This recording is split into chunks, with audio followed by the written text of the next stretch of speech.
ನನ್ನ ಹೆಸರು GM ದರ್ಶನ್, ದೈಹಿಕ ಶಿಕ್ಷಣ ಶಿಕ್ಷಕರು, ಶ್ರೀ ಶಾಂತಮಲ ಶಿಕ್ಷಣ ಪ್ರೌಢಶಾಲೆ ನಾಗೇನಹಳ್ಳಿ. ನಾನು ಇಂದು 10ನೇ ತರಗತಿಯ ಒಲಿಂಪಿಕ್, ಆಧುನಿಕ ಒಲಿಂಪಿಕ್ ಮತ್ತು ಏಷ್ಯನ್ ಕ್ರೀಡೆಗಳ ಬಗ್ಗೆ ಪಾಠವನ್ನು ಮಾಡ್ತಾ ಇದ್ದೀನಿ.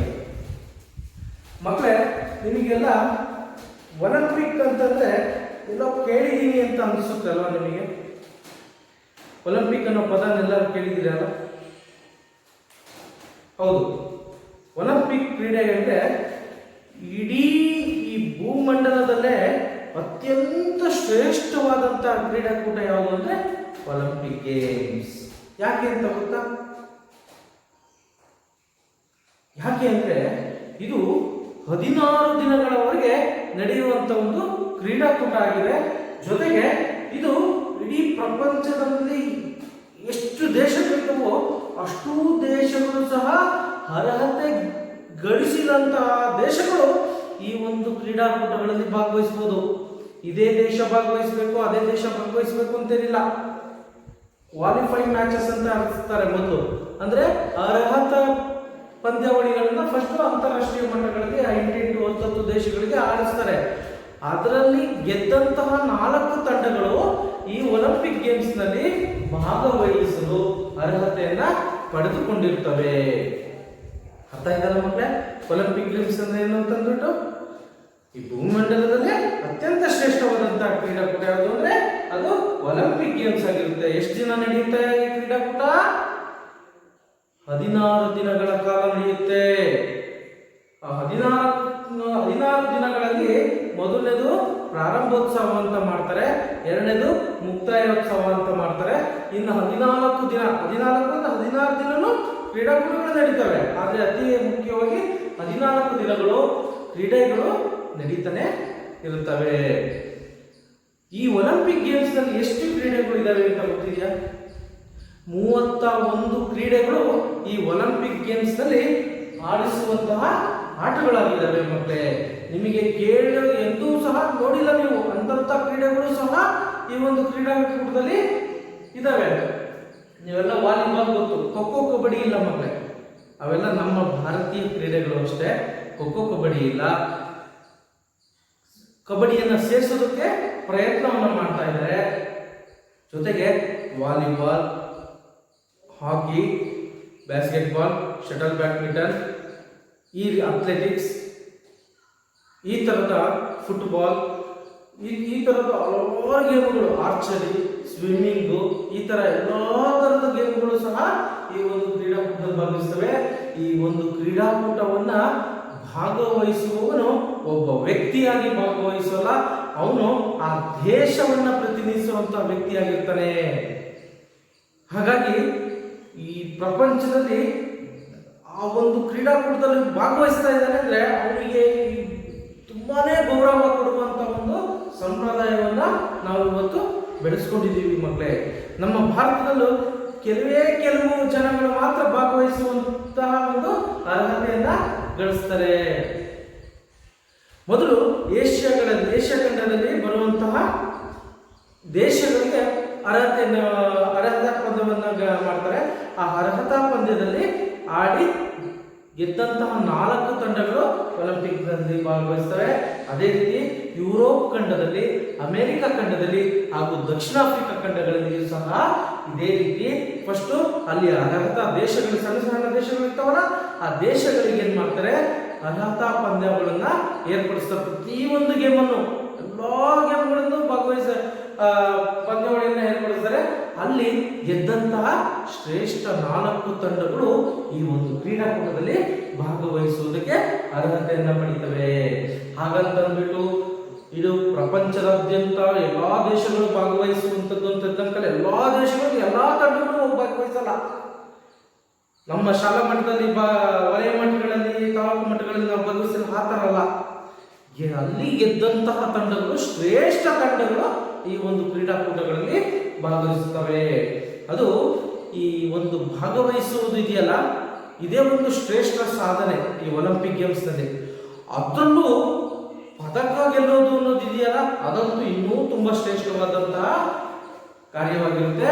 ಅದು ಒಬ್ಬ ವ್ಯಕ್ತಿಗೆ ಸಲ್ಲುವಂಥದ್ದಲ್ಲ ಪದಕಗಳು, ಇಡೀ ದೇಶಕ್ಕೆ ಅದೊಂದು ಹೆಮ್ಮೆಯ ಪಡುವಂತಹ ಒಂದು ಪದಕವಾಗಿರುತ್ತೆ. ಅದಕ್ಕೆ ಮಕ್ಕಳೇ ಇದನ್ನೇನಂತೀವಿ, ಒಲಿಂಪಿಕ್ ಗೇಮ್ಸ್ ಅನ್ನ ಈ ಭೂಮಂಡಲದಲ್ಲೇ ಅತ್ಯಂತ ಶ್ರೇಷ್ಠವಾದಂತಹ ಕ್ರೀಡಾಕೂಟ ಅಂತ ನಾವು ತಿಳ್ಕೊಂಡಿದ್ದೀವಿ. ಇದೇ ರೀತಿ ನಮ್ಮ ಏಷ್ಯನ್ ಕ್ರೀಡೆಗಳು ಬರುತ್ತೆ, ಕಾಮನ್ವೆಲ್ತ್ ಗೇಮ್ಸ್ ಬರುತ್ತೆ. ಕಾಮನ್ವೆಲ್ತ್ ಗೇಮ್ಸ್ ಗೊತ್ತಿದೆಯಾ? ಕಾಮನ್ವೆಲ್ತ್ ಗೇಮ್ಸ್ ಅಂದ್ರೆ ಕಾಮನ್ವೆಲ್ತ್ ಅನ್ನೋ ಒಂದು ಸಂಘಟನೆಯನ್ನು ಮಾಡ್ಕೊಂಡಿದ್ರೆ ಆ ಸಂಘಟನೆಯನ್ನ ಮಾಡ್ಕೊಂಡಿರುವಂತಹ ಸಂಘಟನೆಯ ಸದಸ್ಯ ರಾಷ್ಟ್ರಗಳು ಮಾತ್ರ ಭಾಗವಹಿಸುವಂತಹ ಒಂದು ಕ್ರೀಡಾಕೂಟ ಆಗಿರುತ್ತೆ. ಏಷ್ಯಾ ಕ್ರೀಡಾಕೂಟ ಅಂದ್ರೆ ನಿಮಗೆ ಮುಂದೆ ತಿಳಿಸ್ತೀನಿ. ಏಷ್ಯಾ ಕ್ರೀಡಾಕೂಟ ಯಾವಾಗ ಪ್ರಾರಂಭ ಆಯಿತು, ಹೇಗೆ ಪ್ರಾರಂಭ ಆಯಿತು, ಏನು ಎಲ್ಲ ತಿಳಿಸ್ಕೊಡ್ತೀನಿ. ಆ ಒಂದು ಕ್ರೀಡಾಕೂಟ ಅಂದ್ರೆ ಏಷ್ಯಾ ಕ್ರೀಡಾಕೂಟ ಅಂದ್ರೆ ಏಷ್ಯಾ ಖಂಡದಲ್ಲಿ ಬರುವಂತಹ ದೇಶಗಳು ಈ ಒಂದು ಕ್ರೀಡಾಕೂಟಗಳಲ್ಲಿ ಮಾತ್ರ ಭಾಗವಹಿಸೋಕೆ ಅರ್ಹತೆಯನ್ನ ಪಡೆದಿರ್ತವೆ. ಅಮೆರಿಕದಿಂದ, ಯುರೋಪ್ನಿಂದ, ದಕ್ಷಿಣ ಆಫ್ರಿಕಾದಿಂದ ಬಂದು ಇಲ್ಲಿ ಭಾಗವಹಿಸೋದಕ್ಕೆ ಬರಲ್ಲ. ಅದೇ ರೀತಿ ಅಮೆರಿಕದಲ್ಲೂ ಸಹ ಅಮೆರಿಕ ಖಂಡದ ಕ್ರೀಡಾಕೂಟವನ್ನು ನಡೆಸಿದಾಗ ಅಲ್ಲಿನ ದೇಶಗಳು ಭಾಗವಹಿಸುವುದಕ್ಕೆ ಅರ್ಹತೆಯನ್ನ ಪಡ್ಕೊಂಡಿರ್ತವೆ. ಒಲಿಂಪಿಕ್ ಗೇಮ್ಸ್ ಅಂದ್ರೆ ಏನು ಅಂತ ಅರ್ಥ ಆಯ್ತಲ್ವಾ? ಈ ಒಲಿಂಪಿಕ್ ಗೇಮ್ಸ್ ಬಗ್ಗೆ ನಾವು ಇವತ್ತು ಏನೇ ತಿಳ್ಕೊಳ್ತೀವಿ ಅಂದ್ರೆ ಆಧುನಿಕ ಒಲಿಂಪಿಕ್ಸ್ ಪ್ರಾರಂಭ ಮತ್ತು ಅದರ ಉದ್ದೇಶ.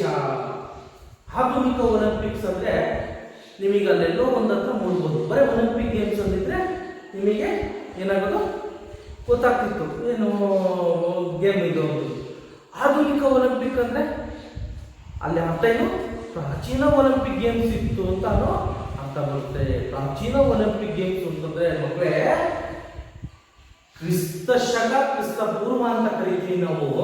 ಆ ಕ್ರಿಸ್ತ ಶಕ ಅನ್ನೋದಿದೆಯಲ್ಲ, ಕ್ರಿಸ್ತನು ಹುಟ್ಟಿದ ನಂತರದ ದಿನಗಳನ್ನ ನಾವು ಏನಂತ ಕರಿತೀವಿ, ಕ್ರಿಸ್ತ ಶಕ ಅಂತ ಕರಿತೀವಿ. ಕ್ರಿಸ್ತನು ಹುಟ್ಟೋಕ್ಕಿಂತ ಮೊದಲಿಂದ ದಿನಗಳನ್ನ ನಾವು ವರ್ಷಗಳನ್ನ ಏನಂತ ಕರಿತೀವಿ, ಕ್ರಿಸ್ತ ಪೂರ್ವ ಅಂತ ಕರಿತೀವಿ. ಈ ಒಂದು ಕ್ರೀಡಾಕೂಟವನ್ನು ಮೊದಲು ಒಂದು ತಂಡಗಳು ಹೇಗೆ ಅಂದ್ರೆ ಬೇಟೆ ಆಡಕ್ಕೆ ಹೋಗ್ತಾ ಇದ್ರು. ಆ ಬೇಟೆ ಆಡಕ್ಕೆ ಹೋಗೋದು, ಜಿಗಿಯೋದು, ಕಾಡು ಮನುಷ್ಯರಲ್ಲೇ ಆ ಸ್ವಿಮ್ಮಿಂಗ್ ಮಾಡುವಂಥದ್ದು, ಈ ರೀತಿ ಒಂದು ಇತ್ತಷ್ಟೇ. ಇದು ಏನು ಕ್ರೀಡೆಗಳು ಏನು ಅಂತ ಗೊತ್ತಿಲ್ಲ. ಆದ್ರೆ ಇದನ್ನ ಗ್ರೀಕ್ನಲ್ಲಿ ಏನು ಮಾಡ್ತಾರೆ,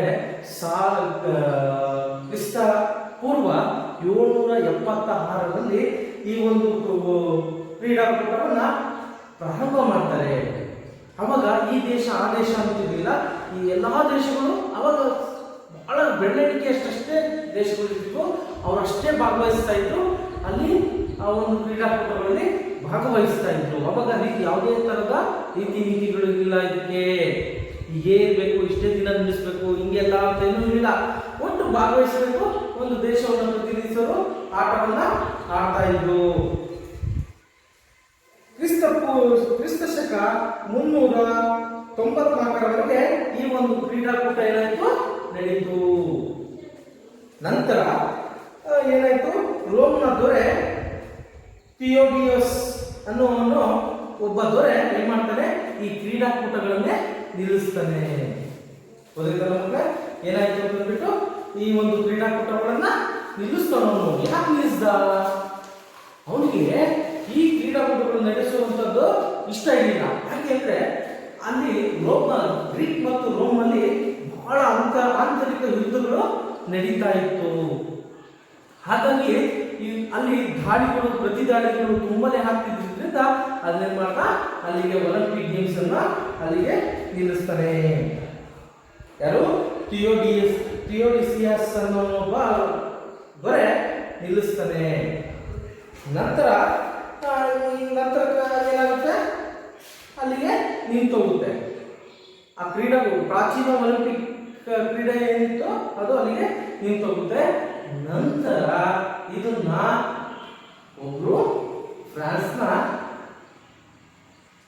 ಒಬ್ಬ ತತ್ವಜ್ಞಾನಿ ಏನ್ ಮಾಡ್ತಾನೆ, ಶಿಕ್ಷಣದಿಂದ ಈ ಒಂದು ಕ್ರೀಡಾಕೂಟವನ್ನ ಮತ್ತೆ ಆಯೋಜಿಸಬೇಕು, ಪ್ರತಿ ವರ್ಷ ಇದನ್ನ ನಿಲ್ಲಿಸಿದಾಗೆ ಪ್ರತಿ ಇದನ್ನ ನಡೆಸಬೇಕು ಈ ಕ್ರೀಡಾಕೂಟ ಅನ್ನೋದನ್ನ ಅವರು ಮಾಡ್ತಾರೆ. ಯಾರು ಅಂತ ಗೊತ್ತಾ? ಬ್ಯಾರನ್ ಪಿಯರ್ ಡಿ ಕೊಬಾರ್ಟಿನ್ ಅನ್ನುವರು ಈ ಒಂದು ಆಧುನಿಕ ಒಲಿಂಪಿಕ್ ಕ್ರೀಡಾಕೂಟದ ಪಿತಾಮಹ ಅಂತ ಹೇಳ್ಬೋದು. ಯಾಕೆ ಅಂತಂದ್ರೆ ಅವರೊಬ್ಬ ಶಿಕ್ಷಣ ತಜ್ಞ. ಸುಮಾರು 1500 ವರ್ಷಗಳ ನಂತರ ಫ್ರಾನ್ಸ್ನ ಖ್ಯಾತ ಶಿಕ್ಷಣ ತಜ್ಞರಾದ ಬ್ಯಾರನ್ ಪಿಯರ್ ಡಿ ಕೊಬಾರ್ಟಿನ್ ಎನ್ನುವರು ಈ ಪ್ರಯತ್ನದ ಮೂಲಕ ದೃಢ ಸಂಕಲ್ಪವಾಗಿ ಇವತ್ತು ಆಧುನಿಕ ಒಲಿಂಪಿಕ್ ಕ್ರೀಡಾಕೂಟವೇನಾಗಿದೆ ಪ್ರಾರಂಭಗೊಂಡಿದೆ. ಆಮೇಲೆ 1894ರಲ್ಲಿ ಫ್ರಾನ್ಸ್ನ ಸಾರಾಬಾನಿನಲ್ಲಿ ಸೇರಿದ ಅಂತಾರಾಷ್ಟ್ರೀಯ ಅಧಿವೇಶನ ಮತ್ತು ಒಲಿಂಪಿಕ್ ಕ್ರೀಡಾಕೂಟಗಳು ಪ್ರಾರಂಭಿಸಬೇಕೆಂಬ ಯೋಜನೆಯನ್ನ ಅಲ್ಲಿ ತಿಳಿಸ್ತಾರೆ. ಯಾರು? ಕೊಬಾರ್ಟಿನವರು. ಈ ರೀತಿ ಮಾಡೋಣ, ಆಧುನಿಕ ಒಲಿಂಪಿಕ್ ಕ್ರೀಡೆಯನ್ನ ಪ್ರಾರಂಭ ಮಾಡೋಣ ಅನ್ನೋದನ್ನು ಬುನಾದಿಯನ್ನು ಅವರು ಹಾಕ್ತಾರೆ. ಈ ಯೋಜನೆಯನ್ನು ಎಲ್ಲಾ ರಾಷ್ಟ್ರಗಳು ಒಪ್ಪಿ 9 ರಾಷ್ಟ್ರಗಳ ಪ್ರತಿನಿಧಿಗಳನ್ನು ಒಳಗೊಂಡ ಸಮಿತಿಯನ್ನು ಏನ್ ಮಾಡ್ತಾರೆ ಅವರು ರಚಿಸ್ತಾರೆ.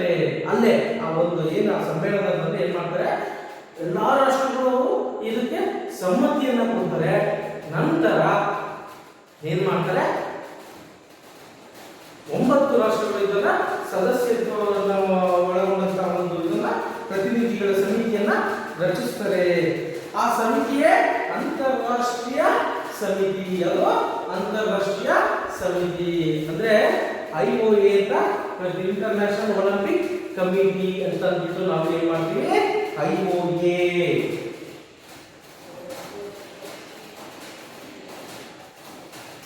IOA ಅಂತ ಕರಿತೀವಿ. ಅಂದ್ರೆ ಇಂಟರ್ನ್ಯಾಷನಲ್ ಒಲಿಂಪಿಕ್ ಕಮಿಟಿ ಅಂತ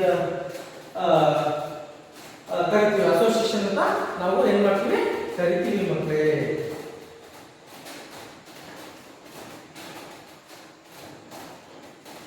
ಈ ಸಮಿತಿಯ ಮೊದಲ ಗ್ರೀಕ್ನ ದೇಶದ ಡಿಮಿಟ್ರಿಯಸ್ ವಿಕೆಲಸ್ ಮತ್ತು ಮೊದಲ ಕಾರ್ಯದರ್ಶಿಯರು ಕೊಬಾರ್ಟಿನ್ ಅವರೇ ಆಗಿದ್ರು.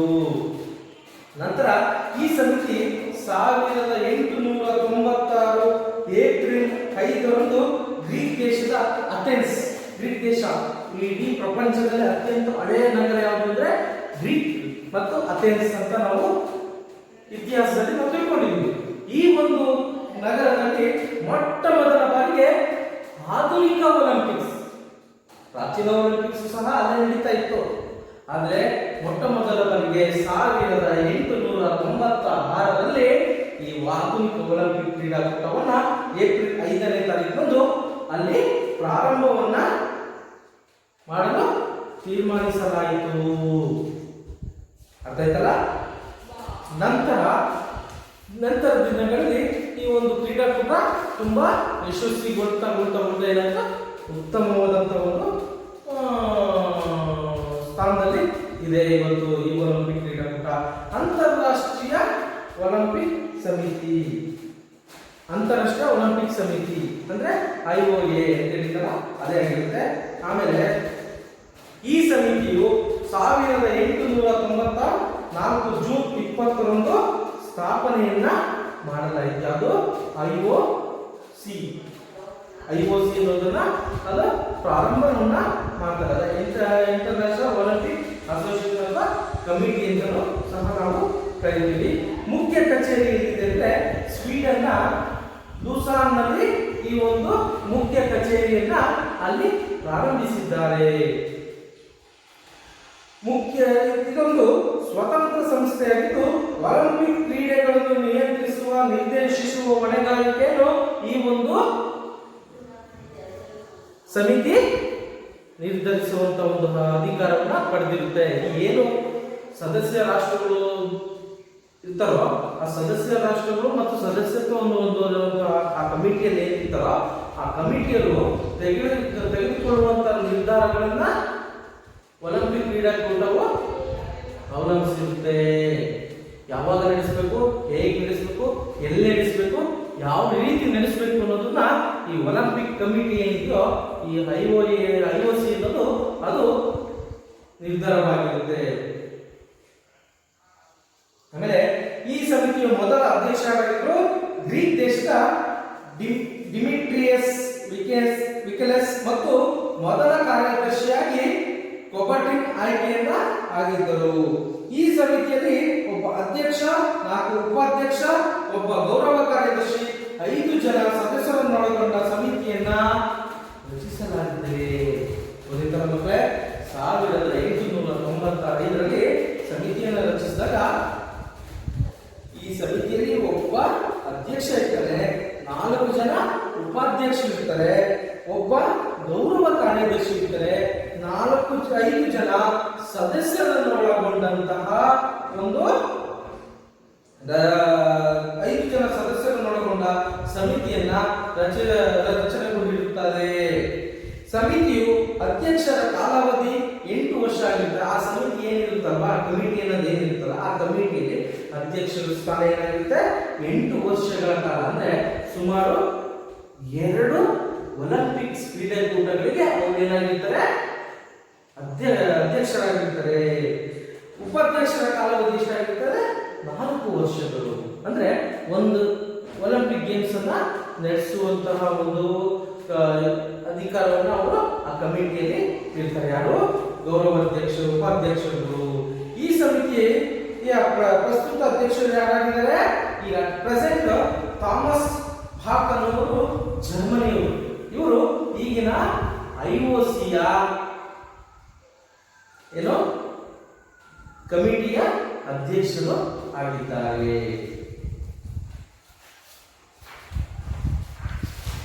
ನಂತರ ಮಕ್ಕಳೇ, ಭಾರತೀಯ ಒಲಿಂಪಿಕ್ ಸಮಿತಿ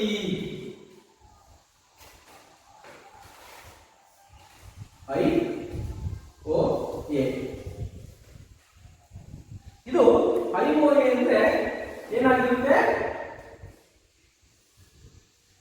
IOA ಅಂದ್ರೆ ಇಂಡಿಯನ್ ಭಾರತೀಯ ಒಲಿಂಪಿಕ್ ಸಮಿತಿ. ಇದು ಅಂತಾರಾಷ್ಟ್ರೀಯ ಒಲಿಂಪಿಕ್ ಸಮಿತಿಯಾಗಿರುತ್ತದೆ. ಇದನ್ನ 1924ರಲ್ಲಿ ಭಾರತದಲ್ಲಿ ಒಲಿಂಪಿಕ್ಸ್ ನ ಸಮಿತಿ ಸ್ಥಾಪನೆಯಾಗುತ್ತೆ. ಈ ಸಮಿತಿಯು ಮೊದಲ ಅಧ್ಯಕ್ಷರಾಗಿ ದೊರಾಬ್ಜಿ ಟಾಟಾ ಅನ್ನುವರು ಇದರ ಮೊದಲ ಅಧ್ಯಕ್ಷರಾಗಿದ್ದರು ಮೊದಲೇ. ಆಮೇಲೆ ಪ್ರಸ್ತುತ ಈ ಸಮಿತಿಯ ಅಧ್ಯಕ್ಷರು ಡಾಕ್ಟರ್ ನರೇಂದ್ರ ಧ್ರುವ ಭಾತ್ರಾ ಅನ್ನುವರು 2014ರಿಂದ 2017ರವರೆಗಿನ ಕಾರ್ಯದರ್ಶಿ ರಾಜೀವ್ ಮೆಹ್ತಾರವರು ಆಗಿದ್ದಾರೆ. ಕರ್ನಾಟಕ ಒಲಿಂಪಿಕ್ ನ ಅಸೋಸಿಯೇಷನ್ ಸಹ ಇದೆ. KOA ಅಂತ ಕರಿತೀವಿ. ಏನು?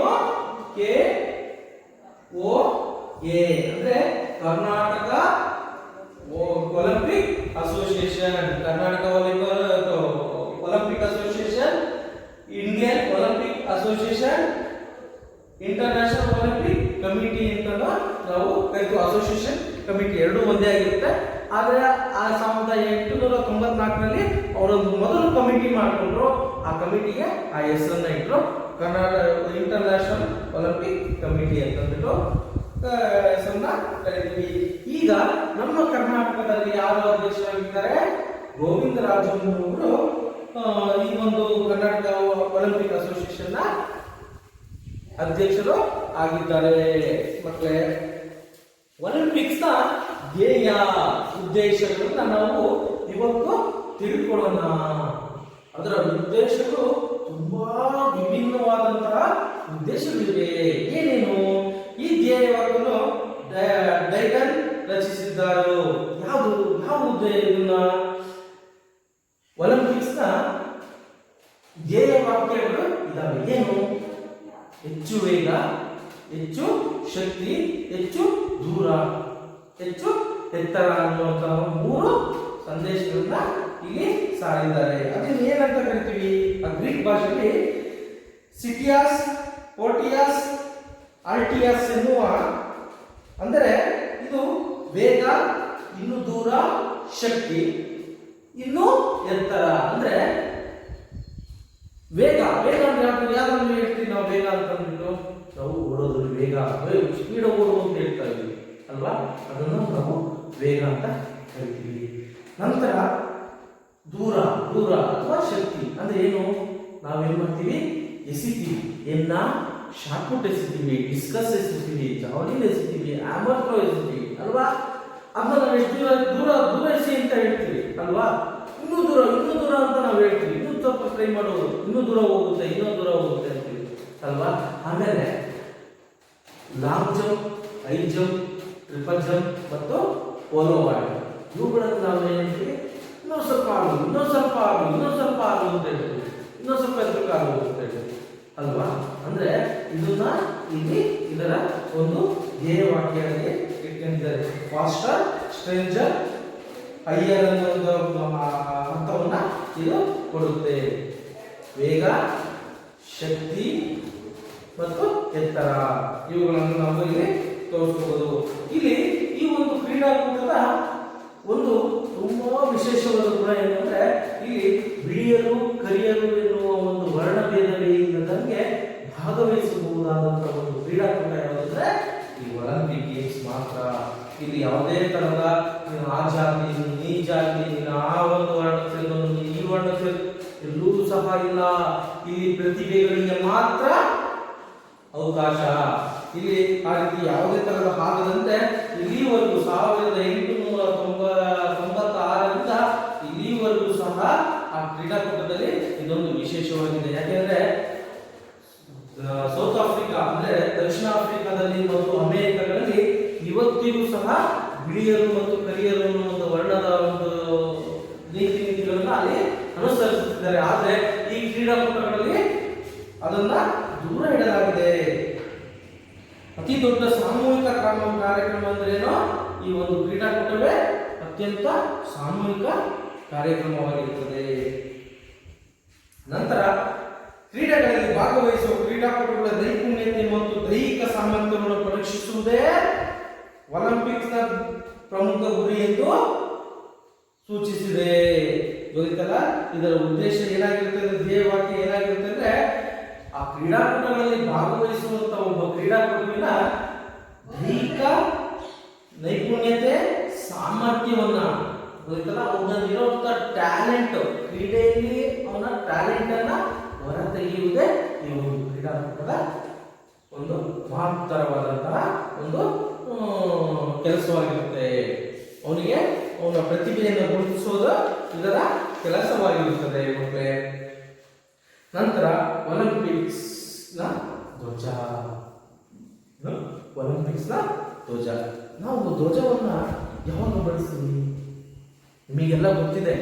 ವಲಯ ಮಟ್ಟದಿಂದ ಹಿಡಿದು ನಾವು ತಾಲೂಕು ಮಟ್ಟ, ಜಿಲ್ಲಾ ಮಟ್ಟ, ವಿಭಾಗೀಯ ಮಟ್ಟ, ರಾಜ್ಯ ಮಟ್ಟ, ರಾಷ್ಟ್ರ ಮಟ್ಟಗಳಲ್ಲೂ ಅಂತಾರಾಷ್ಟ್ರೀಯ ಮಟ್ಟಗಳಲ್ಲೂ ನಾವು ಏನ್ ಮಾಡ್ತೀವಿ, ಕ್ರೀಡಾಕೂಟ ಪ್ರಾರಂಭವಾಗುವುದಕ್ಕಿಂತ ಮೊದಲು ನಾವೇನ್ ಮಾಡ್ತೀವಿ, ಒಂದು ಸಮಾರಂಭ ಮಾಡ್ತೀವಿ, ಉದ್ಘಾಟನಾ ಸಮಾರಂಭ ಅಂತ ಮಾಡ್ತೀವಿ ಅಲ್ವಾ ಮಕ್ಕಳೇ. ಉದ್ಘಾಟನಾ ಸಮಾರಂಭ ಅಂತ ಫಂಕ್ಷನ್ ಮಾಡೋದನ್ನೆಲ್ಲ ತೋರಿಸ್ಬಿಟ್ಟು ಅದೇ ರೀತಿ ಅಲ್ಲೂ ಸಹ ನಡೆಯುತ್ತೆ. ಮೊದಲನೇ ದಿನ ಸಂಜೆ ಅಲ್ಲಿ ಯಾವ ದೇಶದಲ್ಲಿ ಆಯೋಜನೆ ಮಾಡಿರ್ತಾರೋ ಆ ದೇಶದ ಆ ಒಂದು ಕಾರ್ಯಕ್ರಮವನ್ನ ಹಮ್ಮಿಕೊಂಡಿರ್ತಾರೆ, ಉದ್ಘಾಟನಾ ಸಮಾರಂಭ. ಆ ಉದ್ಘಾಟನಾ ಸಮಾರಂಭದಲ್ಲಿ ಏನೇನು ಇರುತ್ತೆ ಅಂದ್ರೆ ವಿಶೇಷತೆ ಅಂದ್ರೆ ಆ ಕಾರ್ಯಕ್ರಮಗಳನ್ನೆಲ್ಲ ಆಯೋಜಿಸಿರುತ್ತೆ. ಸಿಡಿಮದ್ದುಗಳನ್ನು ಸಿಡಿಸುವಂತಿರ್ಬೋದು. ಆಮೇಲೆ ಅವೆಲ್ಲದಕ್ಕಿಂತ ಅತಿ ಮುಖ್ಯವಾಗಿ ಧ್ವಜಾರೋಹಣ ಇರುತ್ತೆ.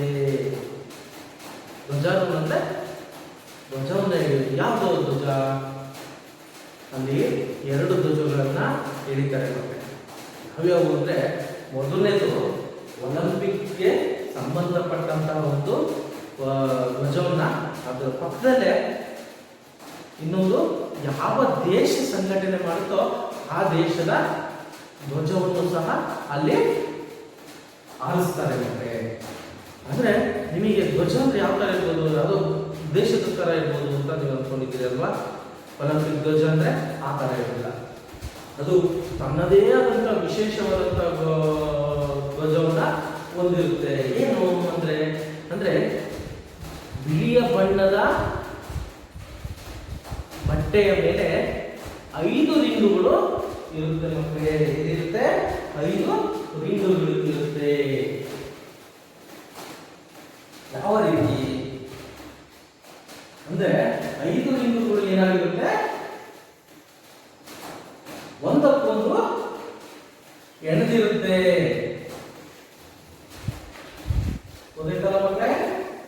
ಒಂದಕ್ಕೊಂದು ಏನಾಗಿರುತ್ತೆ ಎಣೆದಿರುತ್ತೆ.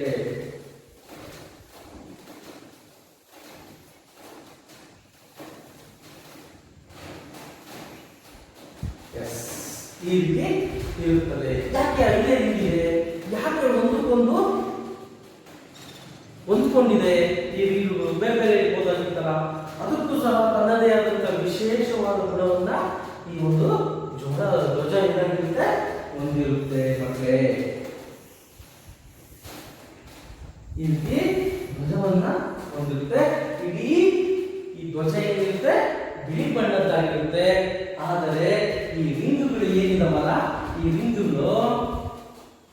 ರಿಂಗಿನ ಒಳ ಭಾಗ ಏನಿದೆಯಲ್ಲ, ಈ ಒಳಭಾಗಗಳು ಮಾತ್ರ ಬಣ್ಣದಿಂದ ಕೂಡಿರುತ್ತೆ. ಮತ್ತೆ ನಿಮಗೆಲ್ಲ ನಾನು ಕಂಪ್ಯೂಟರ್ ಅಲ್ಲಿ ಅಥವಾ ಮೊಬೈಲ್ಗಳಲ್ಲಿ ನಾನು ಆ ವಿಡಿಯೋಗಳನ್ನ ನಿಮಗೆ ತೋರಿಸಿದ್ದೀನಿ ಅಲ್ವಾ ಮಕ್ಕಳೇ?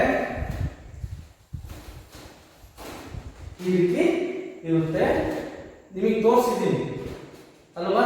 ಯಾವ್ಯಾವ ಬಣ್ಣ ಇರುತ್ತೆ ಏನು ಅನ್ನೋದನ್ನು ನಾವು ತಿಳ್ಕೊಬಹುದು.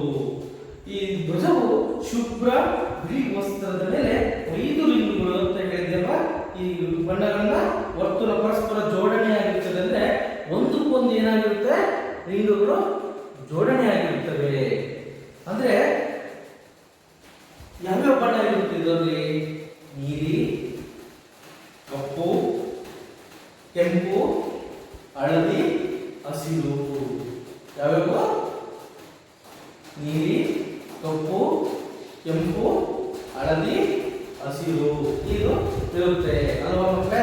ಹೇಳಿದ್ದೀನಿ, ಅರ್ಥ ಆಯ್ತಲ್ಲ? ಬಣ್ಣ ಯಾವ್ಯಾವ ಅಂತಂದ್ಬಿಟ್ಟು ಅವುಗಳು ಸಹ ಒಂದೊಂದು ದೇಶಗಳನ್ನ ಸೂಚಿತ. ಆ ಬಣ್ಣಗಳು ಸಹ ಆಯಾ ದೇಶಗಳನ್ನ ಸೂಚಿಸುತ್ತೆ. ಯಾವ್ಯಾವ ಸೂಚಿಸುತ್ತೆ? ನೀಲಿ ಅಮೆರಿಕವನ್ನ ಸೂಚಿಸುತ್ತದೆ. ನೀಲಿ ಅಮೆರಿಕವನ್ನ ಸೂಚಿಸುತ್ತೆ. ಕಪ್ಪು ಬಣ್ಣ ದಕ್ಷಿಣ ಆಫ್ರಿಕಾವನ್ನ ಸೂಚಿಸುತ್ತೆ. ಕೆಂಪು ಬಣ್ಣ ಯಾವುದು? ಯುರೋಪ್ ಖಂಡವನ್ನ ಸೂಚಿಸುತ್ತದೆ. ಕೆಂಪು ಬಣ್ಣ ಆಸ್ಟ್ರೇಲಿಯಾವನ್ನು ಸೂಚಿಸುತ್ತದೆ. ಸಾರಿ, ಹಳದಿ ಬಣ್ಣ ಏಷ್ಯಾ ಖಂಡವನ್ನು ಸೂಚಿಸುತ್ತೆ ಮಕ್ಕಳೇ. ಆಮೇಲೆ ಹಸಿರು ಬಣ್ಣ ಯುರೋಪ್ ಖಂಡವನ್ನ ಸೂಚಿಸುತ್ತೆ ಮಕ್ಕಳೇ. ಖಂಡಗಳನ್ನ ಪ್ರತಿನಿಧಿಸುತ್ತದೆ. ಅಂದ್ರೆ ಈ ರಿಂಗುಗಳು ಸಹ ಒಂದೊಂದು ಖಂಡಗಳನ್ನ ಒಂದೊಂದು ರಿಂಗು ಪ್ರತಿನಿಧಿಸುತ್ತೆ. ಅಂದ್ರೆ ಈ ಒಂದು ಕ್ರೀಡೆಯಲ್ಲಿ ಎಲ್ಲಾ ಖಂಡಗಳು ಒಂದಕ್ಕೊಂದು ಹೋಲಿಕೆ ಆಗುವ ರೀತಿ ಇದು ಸಹ ರಿಂಗುಗಳನ್ನು ಸಹ ಹೋಲಿಕೆಯನ್ನ ಮಾಡಲಾಗಿದೆ. ಈ 5 ಬಣ್ಣಗಳು ವಿಶ್ವದ ಎಲ್ಲಾ ರಾಷ್ಟ್ರಗಳ ಐಕ್ಯತೆಯನ್ನ ಏನ್ ಮಾಡುತ್ತೆ? ಸೂಚಿಸುತ್ತೆ. ವಿಶ್ವದ ಎಲ್ಲಾ ರಾಷ್ಟ್ರಗಳ ಐಕ್ಯತೆಗಳನ್ನು ಸಹ ಇದೇನ್ ಮಾಡುತ್ತೆ? ಸೂಚಿಸುತ್ತೆ ಮಕ್ಕಳೇ. ಆಮೇಲೆ ಒಲಿಂಪಿಕ್ ಧ್ವಜ ಒಲಿಂಪಿಕ್ ಜ್ಯೋತಿ ಅನ್ನೋದು ಒಂದಿದೆ ಮಕ್ಕಳೇ. ಜ್ಯೋತಿ ಹೆಂಗೆ ಏನು ಗೊತ್ತಿದೆ? ಜ್ಯೋತಿ ಅಂತ ಅಂದ್ಬಿಟ್ಟು ನಿಮಗೆಲ್ಲ ಆಲ್ರೆಡಿ ಎಲ್ಲರೂ ಸಹ ಪ್ರಾಜೆಕ್ಟ್ ವರ್ಕ್ಗಳಲ್ಲಿ ನೀವು ಬರ್ಕೊಡ್ತೀರಿ. ಒಲಿಂಪಿಕ್ ಕ್ರೀಡಾಕೂಟ ಮತ್ತು ಏಷ್ಯನ್ ಕ್ರೀಡಾಕೂಟ ಅಂತ ಕೊಟ್ಟಾಗ ಅದನ್ನು ಬರೀತೀರಿ. ನೀವು ಈ ರಿಂಗುಗಳನ್ನು ಸಹ ಬರೆದಿದ್ದೀರಿ. ಅದಕ್ಕೆ ಯಾವ್ಯಾವ ದೇಶ ಅನ್ನೋದು ಸಹ ತೋರಿಸಿದಿರಿ. ಜೊತೆಗೆ ನೀವು ಜ್ಯೋತಿಯನ್ನು ಸಹ ಬೆಳಗ್ತೀವಿ ಅಲ್ವಾ? ಆ ಜ್ಯೋತಿಯನ್ನು ತಗೊಂಡು ಆ ಕ್ರೀಡಾಕೂಟದ ಒಂದು ಮೂಲೆಯಲ್ಲಿ ಏನ್ ಮಾಡ್ತಾರೆ? ಆ ಜ್ಯೋತಿಯನ್ನ ಅಂಟಿಸ್ತಾರೆ. ಅದಕ್ಕೊಂದು ತುಂಬಾ ವಿಶೇಷವಾದಂತಹ ಒಂದು ಸ್ಥಾನ ಇದೆ. ಹೇಗೆ ನಾವು ಧ್ವಜಕ್ಕೆ ಗೌರವವನ್ನು ಕೊಡ್ತೀವಿ, ಹೇಗೆ ಧ್ವಜವನ್ನ ಹಾರಿಸ್ತೀವಿ, ಅದೇ ರೀತಿ ಜ್ಯೋತಿಗೂ ಸಹ ಏನಿದೆ?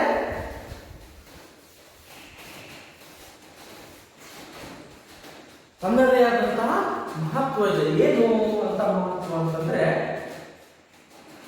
ಯಾವುದೇ ಈ ಪ್ರಪಂಚದ ಯಾವುದೇ ದೇಶದಲ್ಲಿ ಕ್ರೀಡಾಕೂಟ ನಡೆದಿ, ಈ ಕ್ರೀಡಾಕೂಟದ ಜ್ಯೋತಿ ಹೆಚ್ಚಿಸೋದು ಗ್ರೀಕ್ನ ಅಥೆನ್ಸ್ ಅಲ್ಲಿ.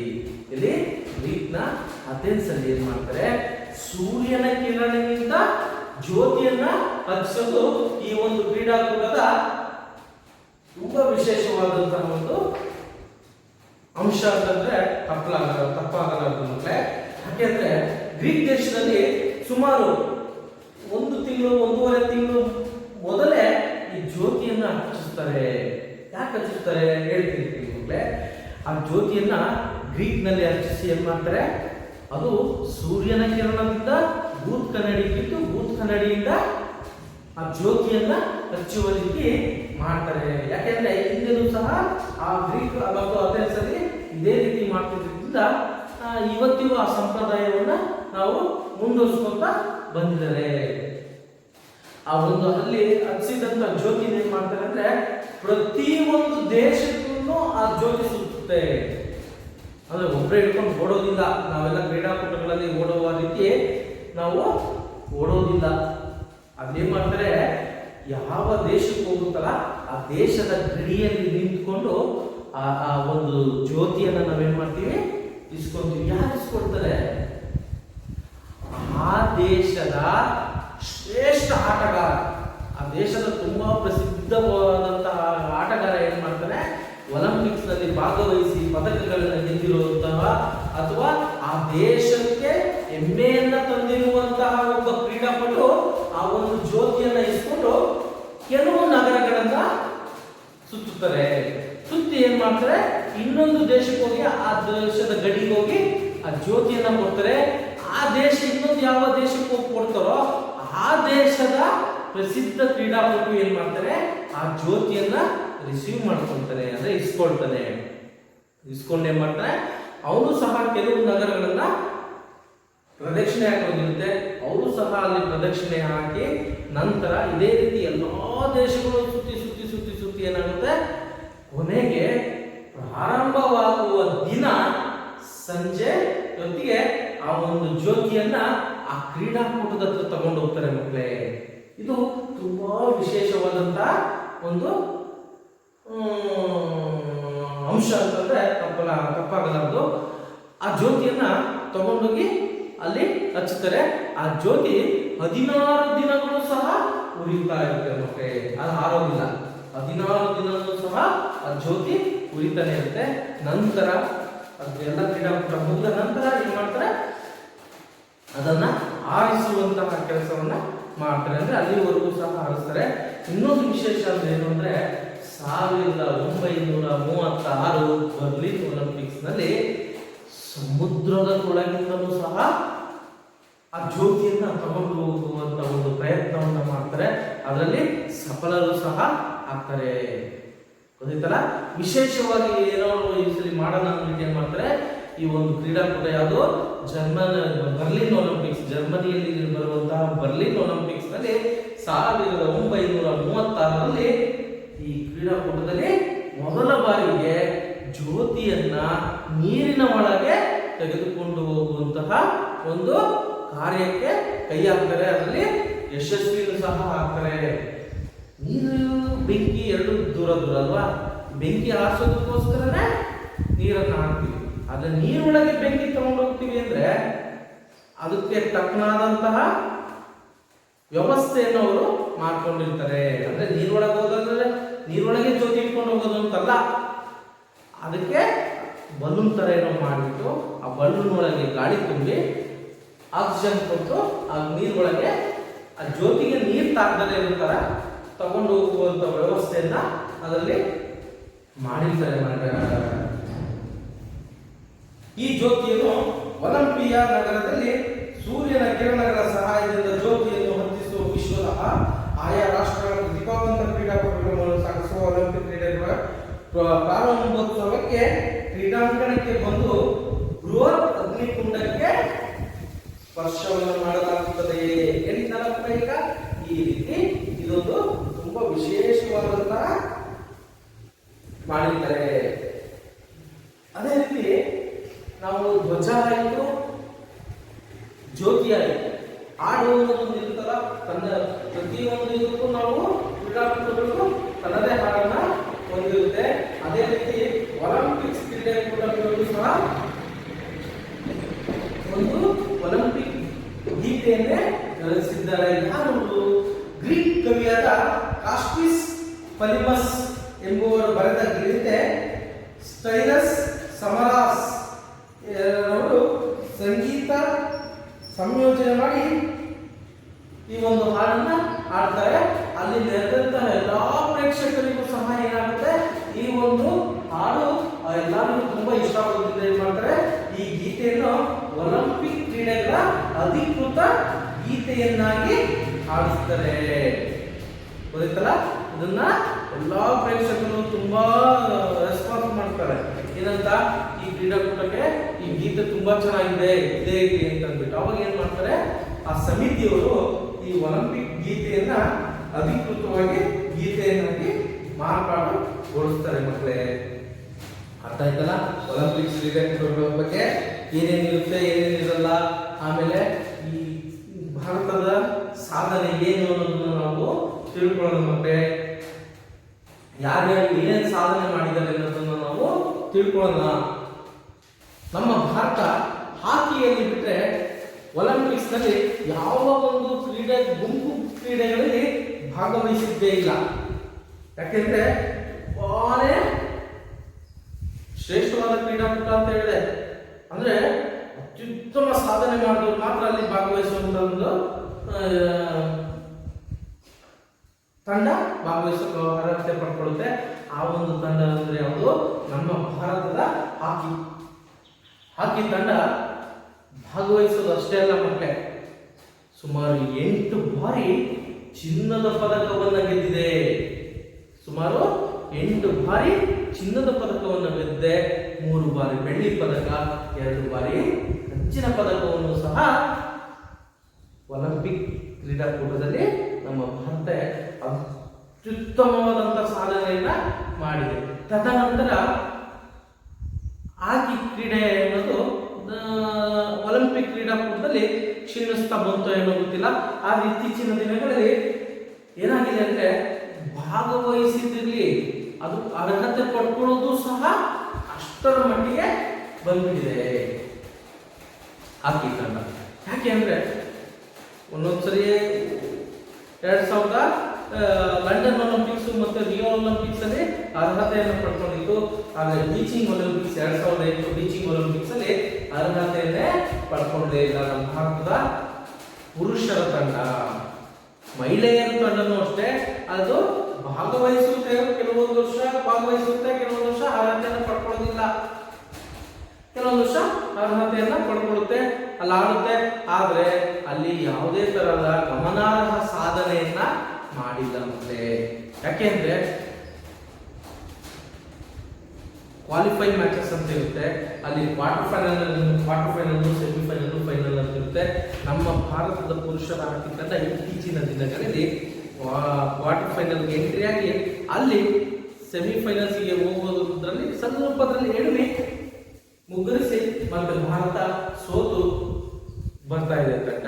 ಆದರೆ ಹಿಂದೆ ಧ್ಯಾನ್ ಚಂದ್ ಗೊತ್ತಲ್ಲ ನಿಮಗೆ, ಇವತ್ತು ಕ್ರೀಡಾ ದಿನಾಚರಣೆಯನ್ನು ಆಚರಿಸ್ತೀವಲ್ಲ, ಆ ಧ್ಯಾನ್ ಚಂದ್ ಅವರಿದ್ದಾಗ ಸತತವಾಗಿ 8 ಬಾರಿ ಚಿನ್ನದ ಪದಕವನ್ನ ಭಾರತ ದೇಶಕ್ಕೆ ತಂದುಕೊಟ್ಟಿದ್ರು. ಹಾಕಿ ಮಾಂತ್ರಿಕ ಇದ್ರಲ್ಲ ಧ್ಯಾನ್ ಚಂದ್, ಅವರು ಸತತವಾಗಿ 8 ಬಾರಿ ಚಿನ್ನದ ಪದಕ ಹಾಗೂ 3 ಬಾರಿ ಬೆಳ್ಳಿ ಪದಕ, 2 ಬಾರಿ ಕಂಚಿನ ಪದಕವನ್ನು ಸಹ ಅವರು ತಂದುಕೊಟ್ರು. ಅದಾದ ನಂತರ ಯಾವುದೊಂದು ನಮಗೆ ಪದಕಗಳು ಗುಂಪು ಆಟಗಳಲ್ಲಿ ಬರಲಿಲ್ಲ. ಆದ್ರೆ ಇತ್ತೀಚಿನ ದಿನಗಳಲ್ಲಿ ಏನಾಗಿದೆ ಅಂದ್ರೆ, ಕೆಲವೊಂದು ವೈಯಕ್ತಿಕ ಆಟಗಳಲ್ಲಿ ಚಿನ್ನದ ಪದಕ, ಬೆಳ್ಳಿ ಪದಕ ಮತ್ತು ಕಂಚಿನ ಪದಕವನ್ನು ಸಹ ಗೆದ್ದಿದ್ದಾರೆ. ಯಾರು ಗೆದ್ದಿದ್ದಾರೆ? KD ಜಾಧವ್ ಎನ್ನುವರು ಕುಸ್ತಿಯಲ್ಲಿ 1952ರಲ್ಲಿ ಗೆದ್ದರೆ. ಆಮೇಲೆ ಲಿಯಾಂಡರ್ ಪೇಸ್ ಅನ್ನುವರು ಲಾನ್ ಟೆನ್ನಿಸ್ ಅನ್ನೋದು ಅದೊಂದು ಆಟ ಮಕ್ಕಳೇ, ಅದು ಒಂದು ಆಟ. ಆ ಒಂದು ಆಟದಲ್ಲಿ ಏನಾಗ್ತಾರೆ, ಅವರು ಬ್ರೋನ್ಸ್ ಮೆಡಲ್ ಅಂದ್ರೆ ಯಾವುದು ಕಂಚಿನ ಪದಕವನ್ನ ಗೆಲ್ತಾರೆ. ಆಮೇಲೆ ಕರ್ಣ ಮಲ್ಲೇಶ್ವರಿನವರು weight lifting ಅಂದ್ರೆ ಗೊತ್ತಾ? weight lifting ಅಂದ್ರೆ ಮಕ್ಕಳೇ ಭಾರವನ್ನ ಎತ್ತುವುದು, ಅದರಲ್ಲಿ ಅವರು ಸಹ ಕಂಚಿನ ಪದಕವನ್ನ ಗೆದ್ದಿದ್ರು. ಹಾಗೂ RS ರಾಥೋಡ್ ಅನ್ನೋರು ಅವರು ಸಹ ಶೂಟಿಂಗ್ ಅಂದ್ರೆ ಗನ್ನಲ್ಲಿ ಶೂಟ್ ಮಾಡುವುದರಿಂದ ಒಂದು ಪಂದ್ಯದಲ್ಲಿ ಅವರು ಸಹ ಏನ್ ಮಾಡಿದ್ರು, ಒಂದು ಬೆಳ್ಳಿಯ ಪದಕವನ್ನ ಗಳಿಸಿದ್ರು. ನಂತರ 2008 ಒಲಿಂಪಿಕ್ಸ್ ನಲ್ಲಿ ಅಭಿನವ್ ಬಿಂದ್ರಾ ಇರ್ಬೋದು, ಆಮೇಲೆ ಸುಶೀಲ್ ಕುಮಾರ್, ಅಭಿನವ್ ಬಿಂದ್ರಾ ಅವರು ಶೂಟಿಂಗ್ ಅಲ್ಲಿ, ಆಮೇಲೆ ಸುಶೀಲ್ ಕುಮಾರ್ ಅವರು ಕುಸ್ತಿಯಲ್ಲಿ, ಈ ರೀತಿ ಹಲವಾರು ಜನದ ಒಂದು ಪ್ರಶಸ್ತಿಯನ್ನು ತಂದುಕೊಟ್ರು. ಆಮೇಲೆ ಶಟಲ್ ಬ್ಯಾಡ್ಮಿಂಟನ್ ನಲ್ಲಿ ಸೈನಾ ನೆಹ್ವಾಲ್ ಇರ್ಬೋದು, ಪಿ ವಿ ಸಿಂಧು ಅವರು ಇರ್ಬೋದು, ಅವರೆಲ್ಲ ಇವತ್ತು ನಮ್ಮ ದೇಶಕ್ಕೆ ಹೆಮ್ಮೆ ಪಡುವಂತಹ ಕೆಲಸವನ್ನು ಮಾಡಿ ಅವರು ಪದಕವನ್ನು ತಂದಿದ್ದಾರೆ. ಇವತ್ತು ಪುರುಷರಿಗೆ ಸಮನಾಗಿ ಮಹಿಳೆಯರು ಸಹ ಈ ಒಲಿಂಪಿಕ್ ಕ್ರೀಡಾಕೂಟಗಳಲ್ಲಿ ಭಾಗವಹಿಸಿ ಪದಕಗಳನ್ನ ತರ್ತಾ ಇದ್ದಾರೆ ಅಂತ ಹೇಳ್ಬೋದು ಮಕ್ಕಳೇ. ಈ ವರ್ಷ ಜಪಾನ್ನಲ್ಲಿ ನಡಿಬೇಕಾದಂತಹ ಒಂದು ಕ್ರೀಡಾಕೂಟ ಈ ಕೊರೋನಾದಿಂದ ಈ ಒಂದು ಪಂದ್ಯಾಟವನ್ನ ನಿಲ್ಲಿಸಿ ರದ್ದು ಮಾಡಲಾಗಿದೆ ಮಕ್ಕಳೇ. ಅಂದ್ರೆ ಇಲ್ಲಿಗೆ ಈ ಒಲಿಂಪಿಕ್ಸ್ ಬಗ್ಗೆ ನಾವು ತಿಳ್ಕೊಂಡ್ವಿ. ನಂತರ ಯಾವುದು ಏಷ್ಯನ್ ಕ್ರೀಡಾಕೂಟ ಬಗ್ಗೆ ನಾವು ಏನ್ ಮಾಡ್ತೀವಿ ಈಗ ತಿಳ್ಕೊಳ್ತೀವಿ ಮಕ್ಕಳೇ.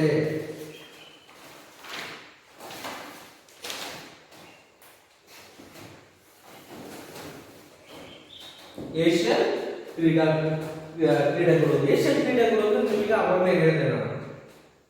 ಆದ್ರೆ ಮುಂದಿನ ತರಗತಿಯಲ್ಲಿ ಇದರ ಬಗ್ಗೆ ಸವಿಸ್ತರವಾಗಿ ನಾನು ತಿಳಿಸಿಕೊಡ್ತೀನಿ ಮಕ್ಕಳೇ.